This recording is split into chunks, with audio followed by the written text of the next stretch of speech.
Hello বন্ধুরা, তো সানডেতে আমার মেয়ে মাটন রান্না করেছিল। তো মেয়ে কীভাবে মাটনটা রান্না করেছিল আজকে সেই রেসিপিটাই তোমাদের সাথে শেয়ার করব। মেয়ে এখন নতুন নতুন রাঁধুনি, ওর এখন রান্নার প্রতি খুব ইন্টারেস্ট।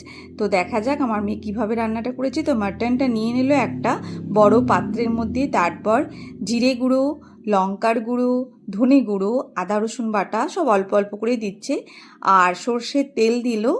এরপর টক দই দেবে, তো টক দইটা খুব ভালো করে ফেটিয়ে নিতে হবে। তো টক দইটা দিয়ে দিচ্ছে, দিয়ে এটাকে ভালো করে মাখিয়ে নিতে হবে। খুব ভালো করে এটাকে মাখিয়ে নিচ্ছে, তারপরে একটুখানি হলুদ গুঁড়ো দিচ্ছে আর অল্প কাশ্মীরি লঙ্কার গুঁড়ো দিয়ে আবার ভালো করে এটাকে মাখিয়ে কিছুক্ষণ ঢাকা দিয়ে একদিকে রেখে দিতে হবে। তো আর একটুখানি সর্ষের তেল ওপর থেকে দিয়ে এটাকে ঢাকা দিয়ে দেবো। তো এইভাবে ঢাকা দিয়ে কিছুক্ষণ রেখে দিল। এরপর কড়াইয়ে কিছুটা তেল দিয়ে ওই তেলের মধ্যে একটুখানি কাশ্মীরি লঙ্কার গুঁড়ো আর একটুখানি হলুদ গুঁড়ো দিয়ে দিল, দিয়ে আলুগুলো ভালো করে ভেজে নেবে।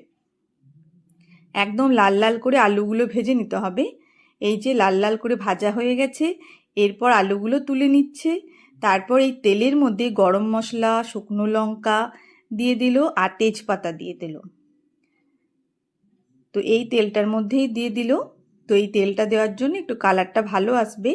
এরপর পেঁয়াজ দিয়ে দিচ্ছে, কুচি কুচি করে পেঁয়াজটাকে খুব ভালো করে কিন্তু ভাজতে হবে। তো পেঁয়াজটা একদম লাল লাল করে ভাজা হয়ে গেলে আদা রসুন বাটা অল্পখানি দিল।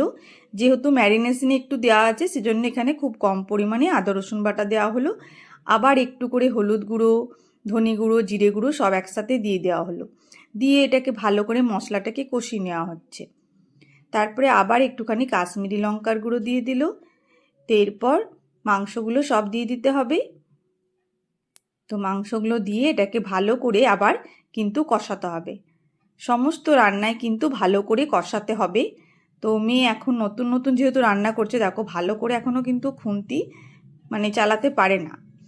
একটু স্লোভাবেই খুন্তিগুলো ভালো করে দিয়ে, বুঝতেই পারছো যে নতুন রাঁধুনি কিন্তু রান্না কিন্তু খুব ভালো করে। এরপর টমেটো বাটা আর কাঁচা লঙ্কা বাটাটা দিয়ে দিল। এটাকে পেস্ট করে দেওয়া হয়েছে, টমেটো আর কাঁচা লঙ্কাটাকে দিয়ে আবার এটাকে ভালো করে কষিয়ে নিচ্ছে। এরপর ভাজা আলুগুলো দিয়ে ভালো করে মশলাটাকে কষিয়ে নিতে হবে। তো দেখো খুব ভালো করে কিন্তু অনেকক্ষণ এটাকে কষাতে হবে। তো আমরা কড়াইয়ের মধ্যেই মাংসটা করব, প্রেসারে টেসারে দেব না। তো এরপর বেশ খানিকটা জল দিয়ে এটাকে ঢাকা দিয়ে দিতে হবে। ঢাকা দিয়ে বেশ খানিকক্ষণ ফুটিয়ে নিতে হবে।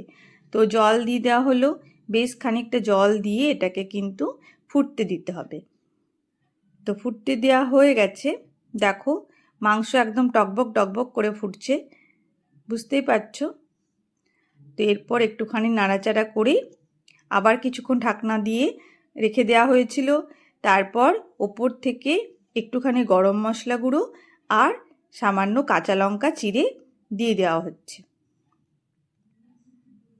দিয়ে এটাকে আবার কিছুক্ষণ ফুটিয়ে নিতে হবে, বেশ খানিকক্ষণ ফুটিয়ে নিতে হবে।